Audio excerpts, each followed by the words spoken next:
Assalamualaikum warahmatullahi wabarakatuh. Waalaikumsalam warahmatullahi wabarakatuh. Alhamdulillahilladzi amarna bil ittisam bihablillah, asyhadu an la ilaha illallah wa asyhadu anna Muhammadan abduhu wa rasuluh. Allahumma shalli ala sayyidina Muhammad wa ala alihi wa man tabi'ahum bi ihsani ila yaumil. Sahabat-sahabat Al-Huda TV yang dirahmati Allah Subhanahu wa taala, alhamdulillah pada hari ini di studio telah hadir 3 orang ustadz yang memiliki kapasitas yang ilmu yang sangat hebat sekali. Maka kali ini kami mempunyai tema adalah belajar Al-Quran. Kok susah sih belajar Al-Quran gitu? Kok males sih? Kok kenapa sih belajar Al-Quran itu susah gitu? Nah, ini ada 3 ustadz. Assalamualaikum Ustadz Buas yang selalu menampingi saya nih. Sehat? Waalaikumsalam warahmatullahi wabarakatuh. Alhamdulillah. Pak Ustadz Yakub bagaimana? Sehat? Alhamdulillah. Semoga sehat ya. Alhamdulillah. Pak Ustadz Taufik sehat juga? Alhamdulillah sehat. Langsung saja pemirsa kita tanya kepada semuanya Ustadz, dimulai dengan Ustadz Buas nih. Bagaimana nih kok susah amat sih belajar Al-Quran? Kok malas, kok nggak bisa sampai 60%, 70% buta huruf? Bagaimana nih kan? Nah, ini kan jadi apa namanya paradigma yang selama ini mencekoki umat Islam. Ya. Padahal dengan berbagai metode yang kita temukan itu ternyata belajar Al-Quran kok mudah-mudah saja.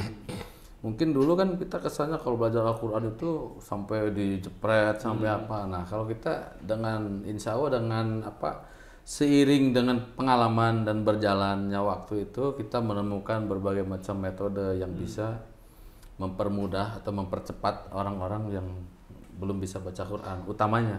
Tapi kalau misalnya ada yang sudah bisa baca, ingin lebih fasih lagi, ingin lebih tartil bacanya juga kita adakan juga timnya. Iya betul.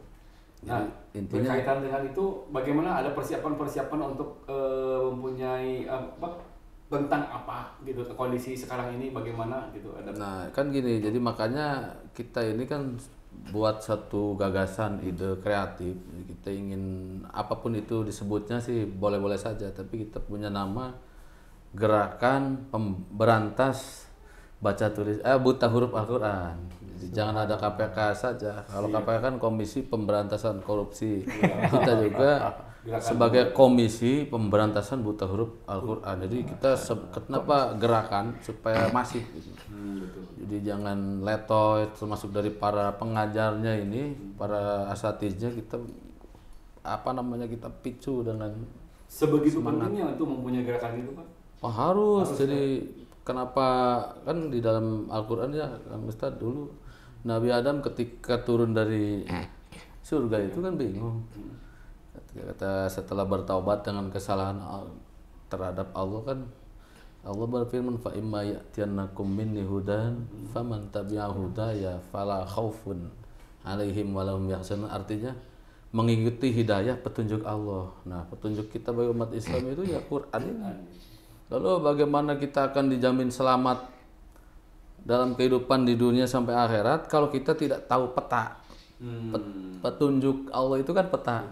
Bagaimana menuju ridho Allah itu di dalam Al-Quran itu, sedangkan kita bacanya saja tidak bisa. Artinya bagaimana mau mengimplementasikan nilai-nilai Al-Quran, bagaimana mengejawantakan Islam dengan baik. Nah berawal dari harus bisa baca Quran dulu Kang Ustadz Roy gitu. Betul ya, bagaimana caranya untuk menggapai pahala Allah, ampunan Allah, ridho Allah itu ada di Al-Quran semua. Betul ya. Oke, saya tanya juga ke Ustadz Opik nih, bagaimana nih implementasinya terhadap buta huruf yang ada di Indonesia begitu besar sekali tentang baca huruf Al-Quran. Gerakan-gerakan yang akan dilakukan apa ini? Sebenarnya Al-Quran itu benar kata Ustadz kita tadi, Quran itu life map sebenarnya. Peta kehidupan. Di sana dilengkap di sana, bahkan pesona Al-Quran menjawab semua problematika kehidupan itu ada. Ketika ada hal yang mengganjal di hati kita, problem kehidupan kita ada di dalam Al-Quran.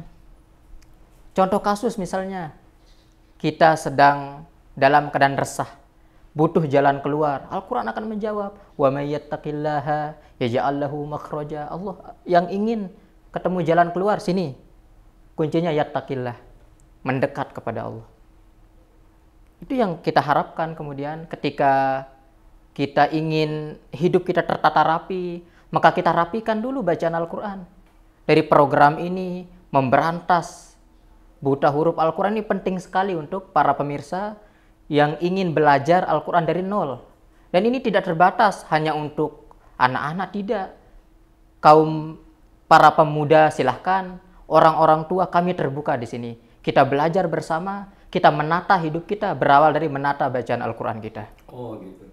Jadi kata Ustadz tadi tidak terbatas kita menyediakan tempat walaupun kita ada di masjid khusus ya, misalkan di Atlas atau misalkan di masjid-masjid lain, tetapi bisa juga kita yang datang kepada mereka gitu. Betul, jadi kita ini ingin gerakan kita ini sefleksibel mungkin.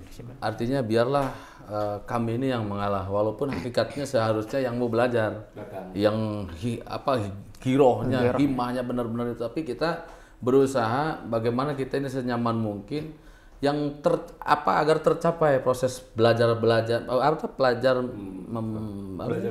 belajar mengajar Al-Quran itu. Jadi bagaimanapun caranya nanti kita bisa usahakan dengan luring gitu kan, atau bisa daring. Betul. Bisa juga nanti kita ada di tempat-tempat tertentu, bisa di masjid, bisa di musola di rumah, atau dimanapun saja teman-teman bermain. Dan metodenya juga kita kan nanti dibedakan mana anak-anak, mana dewasa, mana remaja. Dan kita tidak harus ditarget misalnya harus sekian kali pertemuan, enggak. Kita nanti lihat situasi dari kemampuan para peserta ini sejauh mana nanti kita utamakan.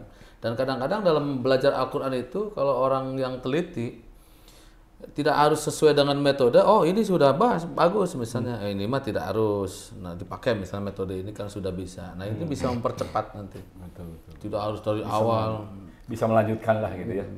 Nah saya mau tanya nih ke Ustadz Yakub ini. Bagaimana persiapan pertama kalinya yang sekarang yang akan kita laksanakan itu? Katanya sudah ada sounding dengan Masjid Al-Atas nih. Bagaimana nih? Dan lokasinya Masjid Al-Atas? Atlas ya. Bagaimana nih? Sampaikan dulu pemirsa ya. Ya, alhamdulillah kami dari Masjid Atlas memang sudah sangat DKM-nya menggagas Kampung Al-Quran. Artinya dengan cara bagaimanapun atau cara apapun kita sangat support terhadap program-program tentang Al-Quran.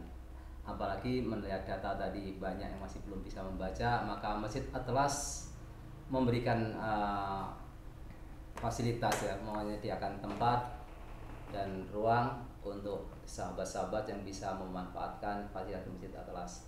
Dan tentang program ini memang kita sangat ingin mengapresiasi kalimat Allah, walaqad yassarnal Qur'ana lidzikri wa hal mim mudzakir. Artinya memang Allah sendiri memudahkan kita sebagai pelaku, sebagai pemerhati, termasuk juga para peserta nanti jangan dibikin berat.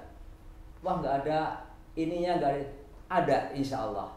Kalau kita ada kesungguhan, kita ada niat, ustadz-ustadznya juga insya Allah berangkat dari niat yang benar, yang lurus, insya Allah semua akan ada solusinya.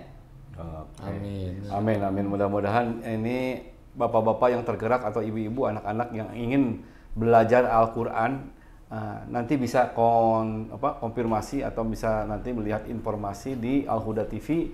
Nanti akan segera dimulai di akhir bulan ini, mungkin awal bulan ini ya.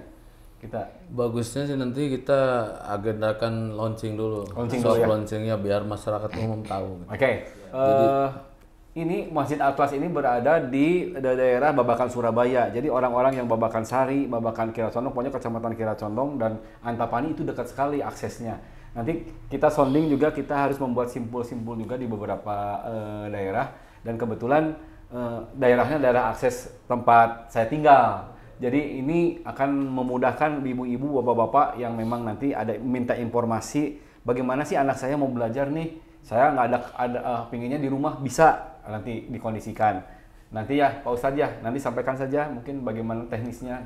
Yang selama ini kita pelajari dari kendala orang belajar Al-Quran itu, pertama mungkin ada rasa malu, apalagi sudah dewasa atau sudah bergelar, mohon maaf misalnya sudah pernah ke Tanah Suci, terus ternyata saya menemukan banyak kasus, banyak yang belum bisa. Makanya ketika ke masjid datangnya belakangan, kadang-kadang di pojok, ada rasa takut ketika takut disuruh ini itu. Nah maka itu rasa malu itu kita handle dengan cara privasi misalnya. Saya nggak boleh orang tahu, nggak apa-apa. Datang ke rumah secara private gitu kan belajarnya. Nah makanya kita ingin se-fleksibel mungkin, Kang Ustadz Roy. Jadi Kondisional ya Pak Ustadz. kondisional, se-fleksibel mungkin. Dua, kendalanya itu kadang-kadang orang tidak punya waktu. Banyak kerja, nggak apa-apa, maka kita tadi bisa secara online. Atau kita, karena di kita nanti para pengajarnya banyak, kita ini akan selalu memenuhi jam berapapun. Betul. Karena nanti orang-orang dari kita ini akan, oh siapa yang free jam sekian, maka akan kita kirim ke sana. Betul. Jadi tidak ada waktu untuk lelah. Betul. Jadi kapanpun ketika ada yang mau belajar, kita siapkan. Si pengajarnya ini. Dimudahkan semudah-mudahnya. Nah ini misi kita. Jadi nanti juga diharapkan kita ada supportnya dari kebijakan pemerintah atau apa.